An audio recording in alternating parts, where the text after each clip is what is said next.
Hey, what's up, guys? This is my Nike Kobe Bryant shoes, and it's so filthy. So, what do I use to clean them up? Really simple. It's right here, the Pink Miracle.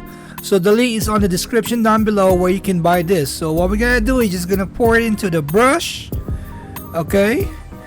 Now you're just gonna scrub it. You're gonna scrub it throughout. All right.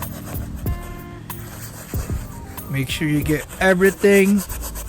I haven't played basketball in a while, so this shoe was sitting outside. Okay, scrub it more. All bubbling up. Alright, so you're gonna need a clean cloth. Okay, I know my cloth is kind of dirty. You just gotta wipe him down. Simple as that. As you can see, it's blinging. Alright, it's like new, fresh, so clean. So I'm gonna get the other one.